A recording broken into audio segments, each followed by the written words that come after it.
What is going on? I am Johnny Von Duke and you're watching Disney Channel.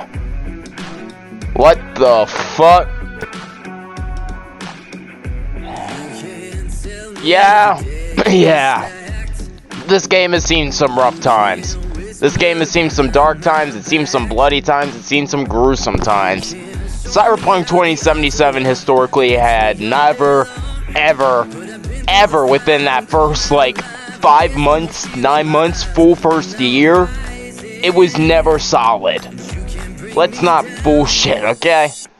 I notoriously loved the game, everything that wasn't picking up the controller and playing it, which sounds ridiculous for a video game, but, everything that wasn't the controller, I fucking loved about Cyberpunk. I loved the world, I loved the characters, I liked the drugs, I liked the people, everything that vibed, the music too, everything that was in the Cyberpunk world was good, except the gameplay. Yeah, and that's a really unfortunate thing for a game. And now that we're several years out of that catastrophe and the game is patched up, that we have the trailer for the DLC, that the DLC is launching, eventually anyway, what are we really gonna do now? Well, we could talk about a brief history of Cyberpunk and what went right and wrong. Mostly wrong.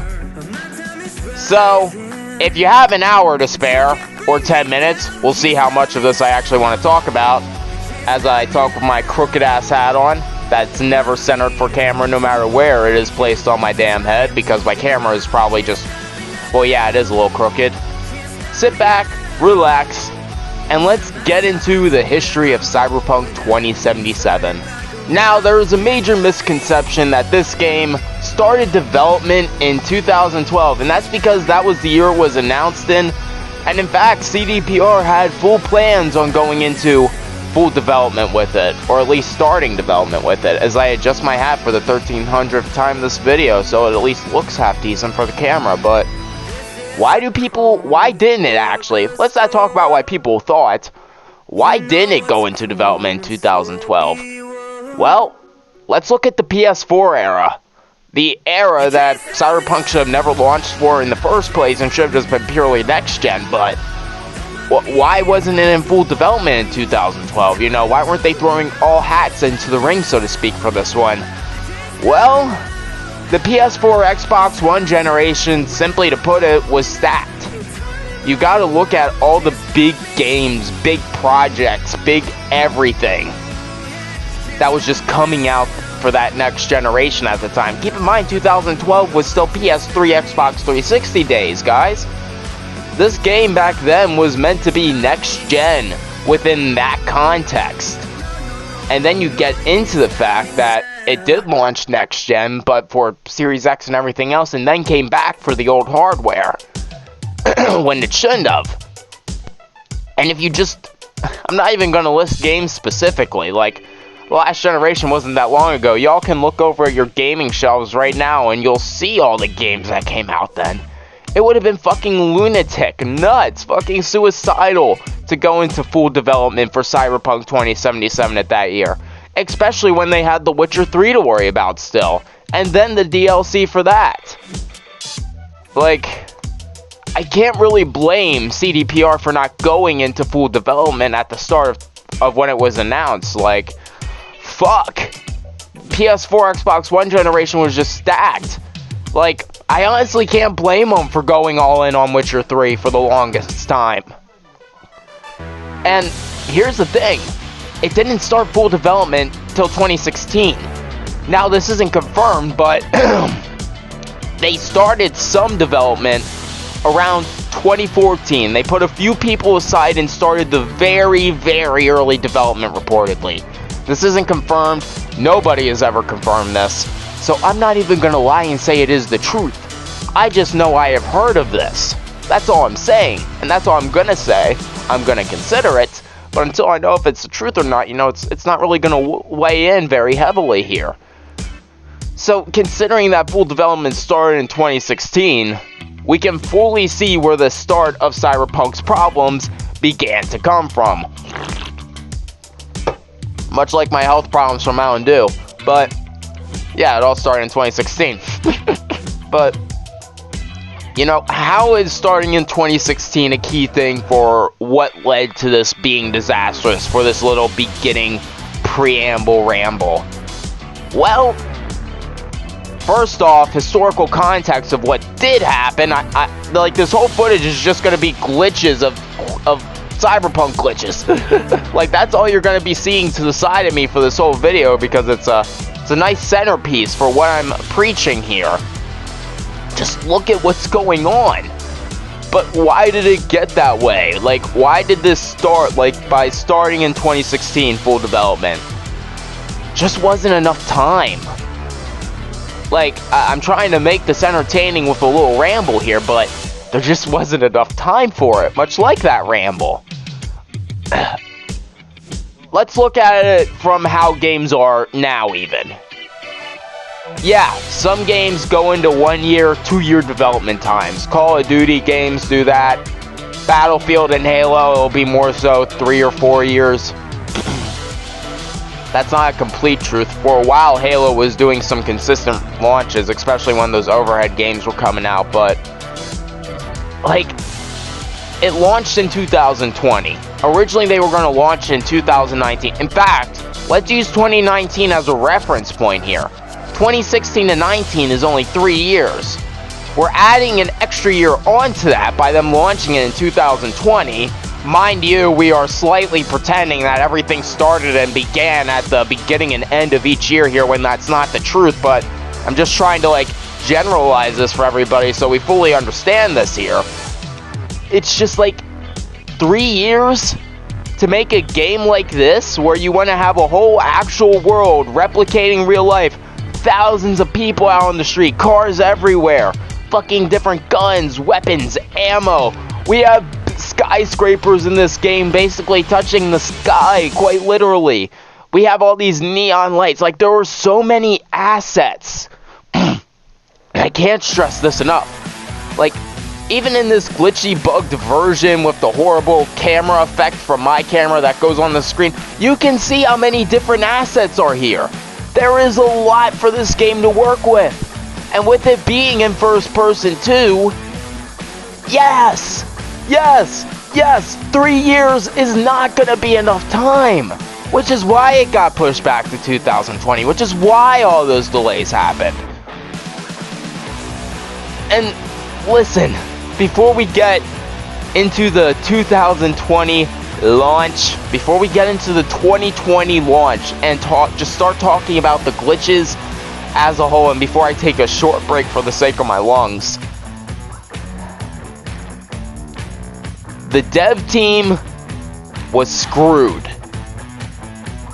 I am not gonna lie, I am not gonna fib there.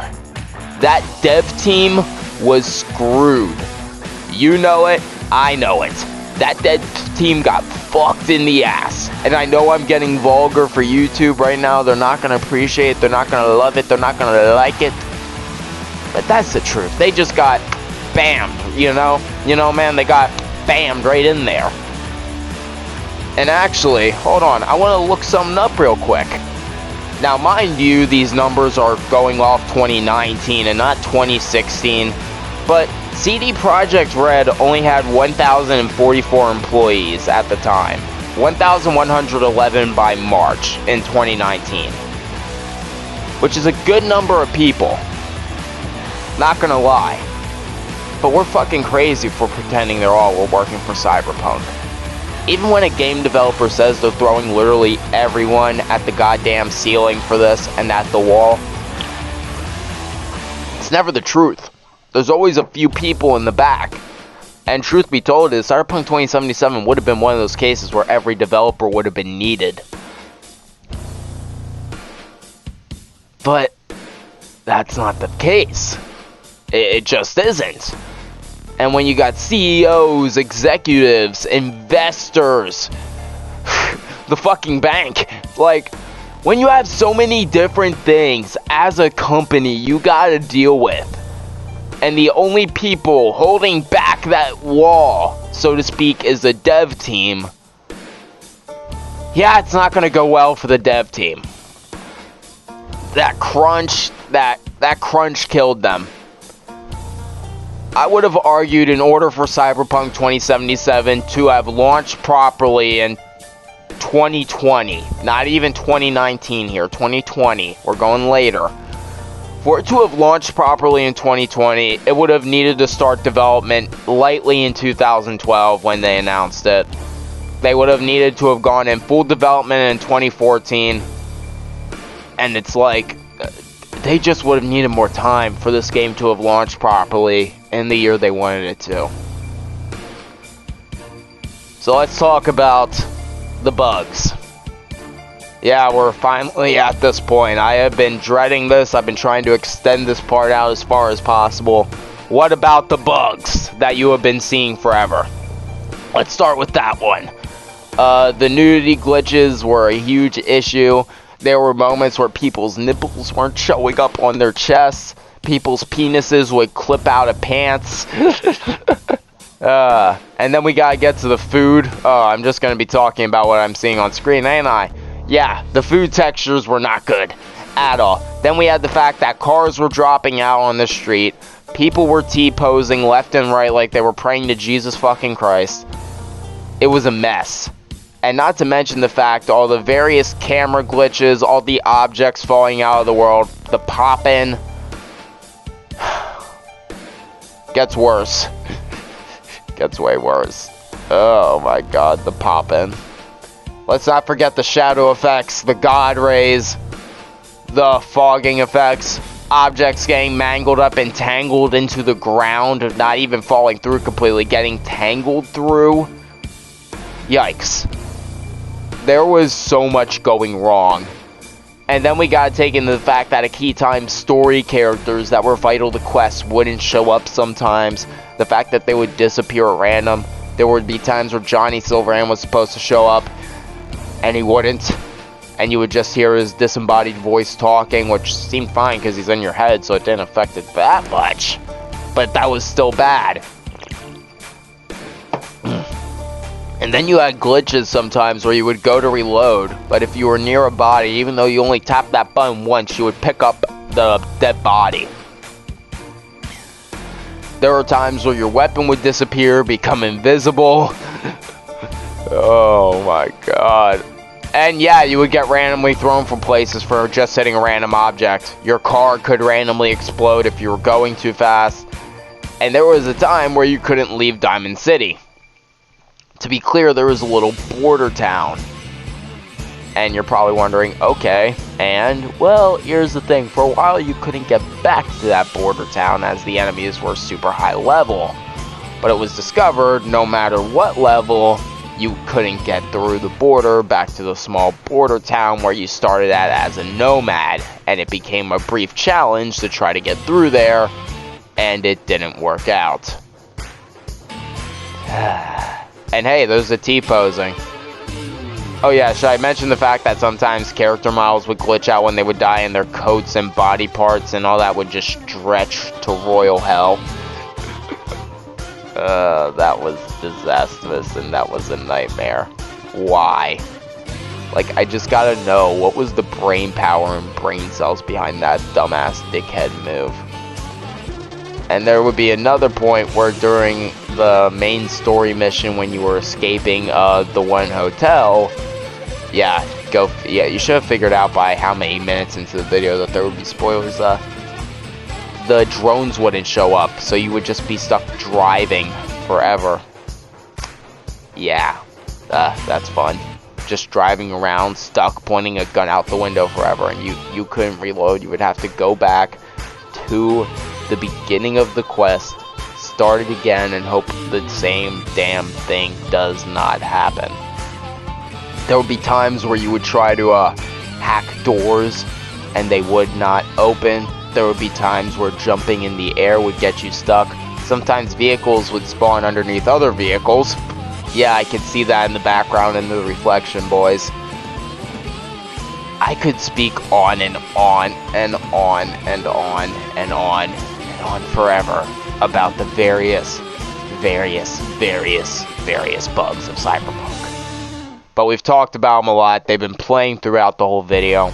Let's continue through this little history segment, shall we? Now, when the initial game launched and all those bugs were discovered, lots of people did end up praising the story of the game, and the reviews were as basically as what you thought. A lot of them said, good story, shit game, good story, shit game, good story, shit game, and I could not agree more. I really could not agree more. Like, look at that, for example. This guy's walking, and then you can pick them up with the wheelchair.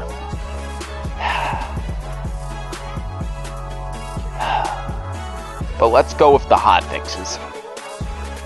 There were, I believe I have this number correct, a total of 25 hotfixes for Cyberpunk 2077 over the course of almost 2 years now.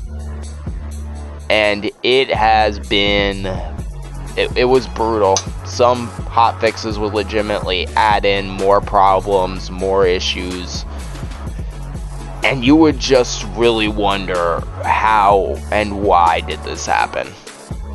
Like, I remember one hotfix. It was nice because it tightened up the driving a lot, but created a new glitch with the cars where your wheels would pop off. So it looked like you were just gliding in the third-person camera. Mind you, in the first-person camera, you're not going to notice it. But I hated that tire glitch so goddamn much.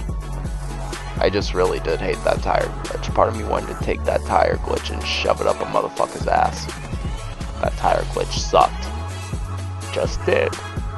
Just really, really, really, really fucking did. But then hotfix after hotfix after hotfix, we hit a dead zone for a while where nothing was really happening with the game. Which was really unfortunate because it was at a point where the game was still very buggy and needed a lot of tightening up, but it seemed like CDPR had no interest in doing anything with it. That wasn't until they announced the Series X, S, and PS5 versions, along with continuous new updates for the PC version that was exclusive. Those thankfully did do a lot to help save the game, and I know I'm featuring nothing but little glitch material in the background, but truth be told, the Series X, S, and PS5 versions, along with the PC updates, it did a lot to tighten up the game and to give it a fresh life of its own. When the next-gen patch launched, it felt like basically everything that was wrong with the game that you could have identified throughout all the hotfixes were not there anymore. And it was legitimately nice to finally get the complete game.